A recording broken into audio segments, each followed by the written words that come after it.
All right, let's dive into a really powerful and honestly pretty challenging passage from the Apostle Paul's letter to the Romans. He's about to ask this deeply uncomfortable question. What if the things you're most proud of, the things that make up your identity, are actually worthless? This is a text that challenges everything his audience thought they knew about what it means to be right with God. So let's get into it. I want you to just think about this for a second. What if the most important symbols of your identity, the labels you wear, the groups you belong to, were suddenly meaningless? It's a pretty jarring idea, right? And that is exactly the confrontation Paul is setting up here in Romans chapter 2. So who exactly is Paul talking to here? Well, he starts by painting this picture of someone who has it all figured out. This isn't a person who's insecure. No, this is someone who is totally confident, even proud of their spiritual resume. And it's really brilliant how he builds his case here. If you look at verses 17 through 20, he just lists all these incredible credentials. This person rests in the law. They boast of God. But it's more than that. They see themselves as a guide to the blind, a light in darkness. They think they hold the ultimate form of knowledge and truth. It's a portrait of someone who thinks they've got nothing left to learn, which, as we're about to see, is a really dangerous place to be. But you see, just as he finishes building up this perfect image, this pedestal, Paul kicks it right out from under them. The whole tone just shifts on a dime, from this flattering description to a full-blown interrogation, with these sharp, pointed questions designed to expose a massive contradiction. The very first question, right out of verse 21, is just brutal in its simplicity. Paul asks, "Thou that preachest a man should not steal, dost thou steal?"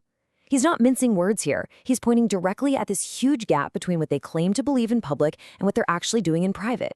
And he doesn't let up. He just keeps the pressure on. The very next question in verse 22 is just as direct. "Thou that sayest a man should not commit adultery, dost thou commit adultery?" You can almost feel the pace quickening, can't you? It's like a courtroom cross-examination. Paul's core accusation is becoming crystal clear. It's hypocrisy, a total failure to practice what you preach. So what's the big deal? What's the consequence of all this? Well, it's not just a private moral slip-up. Verse 24 delivers this absolutely devastating verdict. God's name is blasphemed among the Gentiles because of you. Now, the Gentiles just means the outsiders, the non-Jewish nations. So what he's saying is their hypocrisy isn't just hurting them, it's actively wrecking God's reputation in the eyes of the rest of the world. Okay, so after going after their actions, Paul pivots to their identity symbols. He's about to take one of the most important, visible signs of belonging to this community and basically ask, does this thing even matter? And this slide nails his logic, which comes straight from verse 25. Paul argues that the physical ritual of circumcision, well, it's only good if you actually live by the law it represents. As he says, if you're a breaker of the law, your circumcision has become uncircumcision. The outward symbol is totally worthless if the inward reality doesn't match up.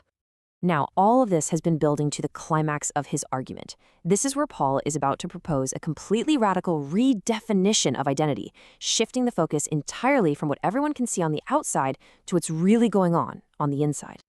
And just look at this contrast Paul draws in verses 28 and 29.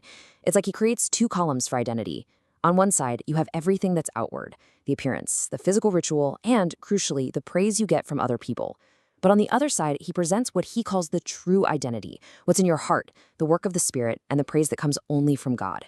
It's a complete reversal of what everyone thought mattered. So if all the external stuff, the rituals, the public declarations, if that doesn't really count, then what does?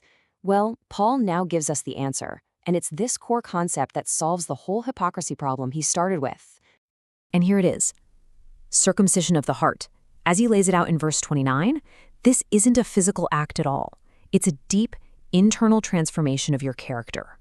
It's something done in the spirit, not just by mechanically following the letter of the law. Think of it like the difference between just following a rule book and having a genuinely changed heart that wants to do the right thing. And its value? Well, that's recognized by God, not by people. So when you boil it all down, the crucial point of this whole passage is this. True, authentic identity isn't about the symbols you wear or the knowledge you claim to have. It's all about the character you possess inwardly, who you are when nobody else is looking. And that really leaves us with a question that's just as piercing today as it was 2,000 years ago, doesn't it? Where does our true identity actually come from? What we show the world? Or who we really are on the inside? That's something to think about.